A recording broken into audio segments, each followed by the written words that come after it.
কথা বল, তোর ব্যক্তিগত কথা বল ভাই। আপনার এর সাথে কতজন জড়িত বলেন দিন? এখানকার 3 জন, ওখানকার 2 জন। আপনার ব্যবসা কতদিন ধরে করতেছে? চলতেছে আজ বেশ কিছুদিন। আপনারা এই যে নিরীহ মানুষকে এইভাবে ঠকান, আপনাদের উচিত বলেন?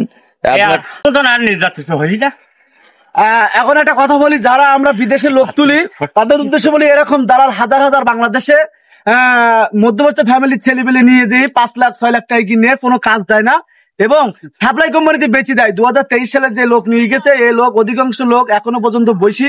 সেই প্রবাসী ভাইদের জন্য আমরা সরকারের কাছে আকুল আবেদন করি যে এই ভিডিওর মাধ্যমে বোঝাতে চাইছি যে দালালরা সবকিছু করতে পারে। পেছনে যে বিল্ডিং করতেছে দালালেরাই করে, ঠিক আছে? এই বিল্ডিং গুলো ওরাই আমাদের অসাধ টাকা দিয়ে বিল্ডিং করে। আর আমাদের মতন মধ্যবিত্ত ফ্যামিলিদের বিদেশ নিয়ে সাপ্লাই কোম্পানি বেঁচে যায়। আমাদের জীবনে কোনো নিরাপত্তা নেই, আর খাদ্য পানি কোনো কিছুর ব্যবস্থা নেই। সে জায়গায় না দেখলি বোঝানো যাবে না। এজন্যই বলবো যে মানে সরকারের কাছে আবেদন একটাই যে দালালদের মানে আইনে আয়তায় নিয়ে আসা উচিত এবং তাদেরকে কঠোর শাস্তির ব্যবস্থা করার দরকার। এই চোখ এছাড়া পুলিশই দেবো না স্যার।